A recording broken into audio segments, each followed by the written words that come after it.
의원님 네네. 지금 이 김건희 재판 많은 우리 국민들이 기다리고 있었는데 이 정말 어이없는 사법부가 미친 겁니까? 엄청난 판결이 나왔습니다. 이 판결 전현희 의원님 어떻게 생각하십니까?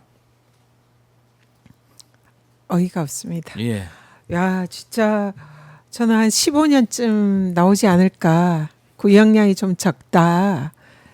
더 세게 나와야 되는 거 아니냐 이렇게 생각했는데 정말 어이가 없습니다. 야, 지금 정말 너무너무 진짜 속보가 나왔네요. 최지우 변호사가 알선주들의 형이 너무 높아 항소를 검토한다. 특검의 위법 수사 책임져라. 라는 식의 멘트를 한 것 같네요. 아니 지금 너무 황당한데 지금 징역 1년 8개월에 8개월. 추징금이 1,000만 원 좀 넘습니다.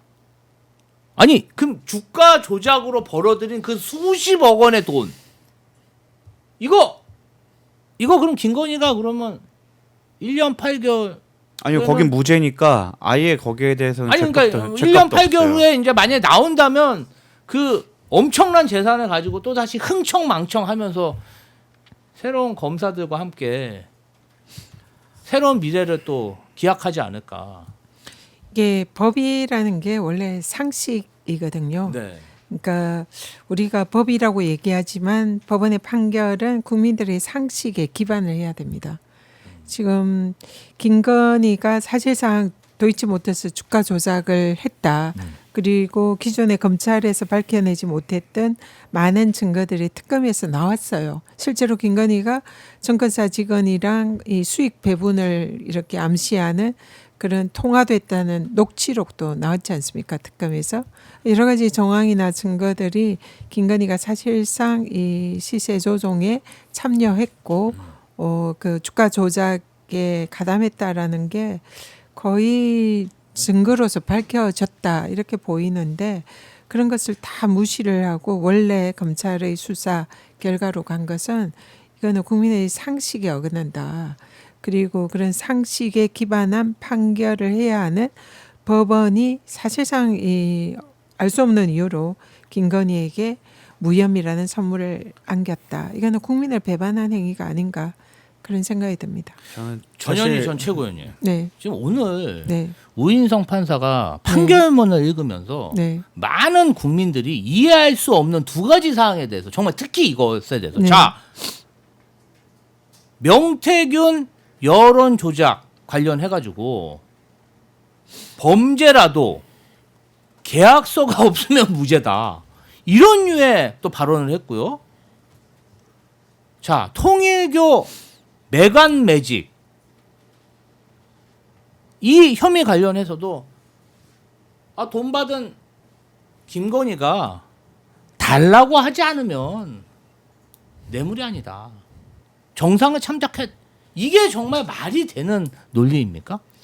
지금 판결 그대로라면 이 정구성 변호사님 너무 잘 아시겠지만 명태균 게이트 여론 조작 이 부분에 있어서 사실 이 여론 조사를 빙자해서 사실상 여론 조작을 했고 그리고 그런 여론 조작 그 조사 결과를 받으면서 그걸로 대선에 이용해서 사실상 대선에 승리한 거 아닙니까? 근데 그 또 가격을 그 비용을 지급하지 않았다는 거. 그래서 이번에 특검이 정치자금법 위반으로 기소를 했죠. 그래서 이거는 만약에 지금 이번 1심 판결대로라면 앞으로 정치권이 이런 식으로 얼마든지 해도 된다. 그냥 돈 주면 받아도 그냥 괜찮은 그리고 거 아닙니까? 뭐 계약서 없이 그냥 구두로만 했다면은 이거는 뭐 아무런 문제가 없다. 이런 면죄부를 준 건데 이거는 앞으로 정치권에도 미칠 파장이 매우 큰 판결이고 있을 수 없는 결론이다. 그렇게 생각합니다. 여의도의 저런 브로커들에게 시장을 열어준 판결이 아닌가. 네. 야. 왜냐하면 방금 논리가 그거죠. 계약서를 먼저 작성하지 않았다. 그리고 그 여론조사를 그 사람에게만 제공하지 않았다인데 네. 아까 제가 말씀드렸다시피 누군가에 제공하고 거기에 대한 대가로서 주고 제가 나중에 딴 사람한테 이용한다고 해서 이 대가 관계가 사라지는 게 아니거든요. 그렇죠. 근데 그거를 마치 대가 관계가 아니다라는 식으로 하거나 당연히 이런 브로커들이 접근했을 때 지시받고 안 하죠.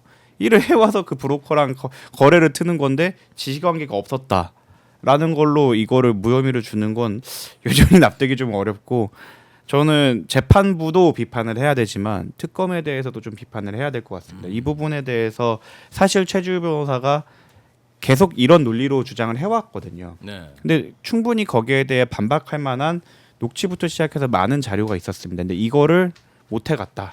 이렇게 무죄가 나왔다는 건 재판부를 우리가 비난하고 비난하는 거 당연히 해야 될 일이지만 네. 특검에 대해서도 우리가 면죄부를 줄 수는 없다. 특검이 사실 특히나 저기 김건희 특검 같은 경우 내용도 있었고 검사들이 사실 뭐 항명도 있었고 제가 이제 내부에 있는 특별수사관들이나 이런 사람들이랑 만나서 얘기했을 때 그 내용이 정말 심했더라고요. 아. 네, 그러니까 대놓고 이런 얘기를 하더라고요. 내가 그 항명 이후로 내가 6시에 퇴근할 때 남아 있는 검사는 없었다. 라는 말이 돌고 정도로 그게 정말 안 좋았었는데 여기에 대해서는 특검을 선택을 잘못했다. 그리고 특검법을 좀 설계를 할 때 우리가 너무 나이브하지 않았는가. 특히 아까 말씀을 드렸지만 지나치게 예산을 짜게 잡다 보니까 기존의 검찰과 경찰만을 활용했어야 되는데 사실 특검이라는 것 자체가 기존의 수사기관이 못했던 걸 해야 되는 것이 특검인데 그거를 빨리 끝내자 아니면 예산을 최대한 적게 써서 끝내자라는 목표 아래 기존에 그걸 수사하던 사람을 그대로 데리고 와서 수사를 시켰거든요. 네. 거기서 일어나는 어떻게 보면 로스가 이렇게 돌아온 게 아닌가 싶습니다. 일단 네, 계약서가 네. 없었기 때문에 무죄다. 이건 말이 안 되는 거고요. 네. 증거라는 것이 서증, 그러니까 종이로 된 계약서 이런 것도 증거지만 인증, 뭐 사람이 증거가 될 수도 있고, 녹취가 다 나왔잖아요. 네, 그리고 발언하는 것도 증거가 될 수 있고 네. 여러 가지 증거가 있는데 실제로 그동안 뭐 언론 보도에 밝혀진 증거들은 다양합니다. 실제로 없다고 볼 수가 없습니다. 단지 우리 여론조사 계약을 이런 식으로 하겠다.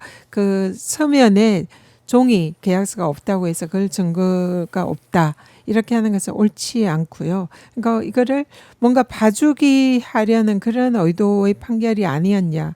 이렇게 볼 수밖에 없는 그런 생각이 듭니다. 또 하나는 방금 변호사님 말씀하셨지만 저도 이제 김건희 특검에 가서 항의 방문도 했고 네.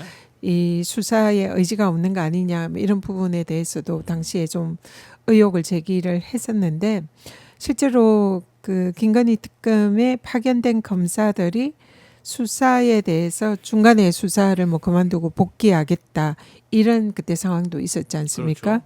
근데 이 검찰이 도이치모터스 이 주가 조작에 무혐의를 낸 여기에 대해서 네. 이것을 특검이 뒤엎는다면 검찰의 수사를 이제 뒤엎는 거라 사실상 검찰에 굉장히 치명적이 될 수가 있잖아요.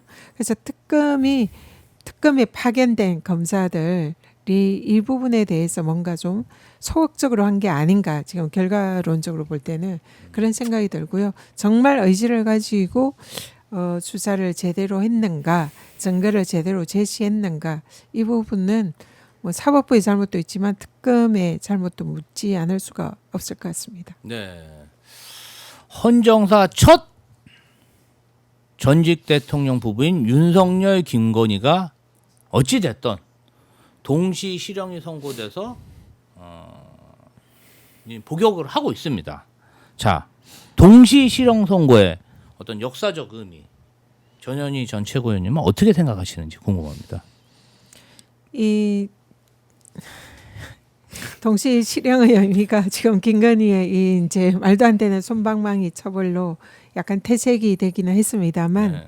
어쨌든 이 김건희가 대통령의 영부인이라는 지위를 정말 악용을 해서 사실상 대통령 권력을 누렸다. 저희들 이렇게 보고 있는 거 아닙니까? 그렇죠. 그래서 이 부분에 관해서는 법원에서 뭐 대통령 권력을 이제 악용해서 사실상 뇌물을 받았고 그걸로 국정에 또 영향을 미친 이런 혐의는 간접적으로 인정이 됐다 이렇게 봅니다. 그래서 대통령 권력을 사실상의 V제로 사실상의 대통령처럼 그렇게 남용한 김건희에 대해서는 조금 경고가 주어졌다 이렇게 생각이 듭니다. 너무 평이 낮아가지고 뭐라고 아니, 말을 지금 못하겠네. 상황이 지금 이러고 있는데 네. 지금 명태균 강혜경 재판 그리고 오세훈 서울시장 관련해서도